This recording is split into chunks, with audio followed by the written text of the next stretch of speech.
The upcoming release of the Google Pixel 8 in 2024 is highly anticipated, especially considering the success of its predecessor, the Pixel 7a. Yet, the Pixel 8 faces the challenge of living up to the 7a's excellence in the realm of mid-range phones, given its reliance on inspiration from the latest Google flagships.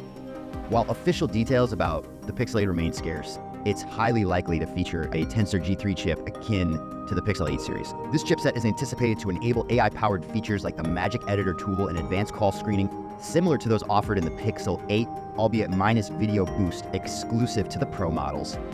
The design of the Pixel 8 is expected to resemble the Pixel 8, though potentially with more plastic. Moreover, while the Pixel 8's display might have a 90 Hz refresh rate akin to the Pixel 7, the inability to accommodate features like a dedicated telephoto lens might persist exclusive to Google's Pro phones.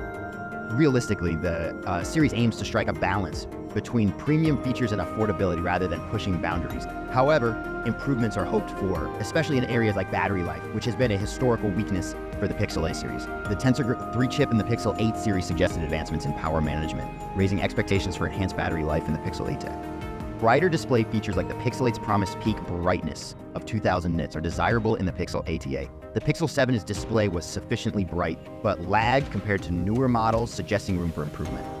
Considering pricing well, the Pixel 7 remained under the $500 threshold at $499. Competitors, such as the Galaxy S54 and iPhone C, are priced slightly lower. Despite this, these rivals don't fall far behind the Pixel standards, challenging Google to offer competitive pricing for the Pixel 8a. Anticipated for release around Google's If Developers Conference in May, the Pixel 8 holds promise for improvements in battery life, display brightness, and pricing. How Google manages to address these areas will be intriguing to see.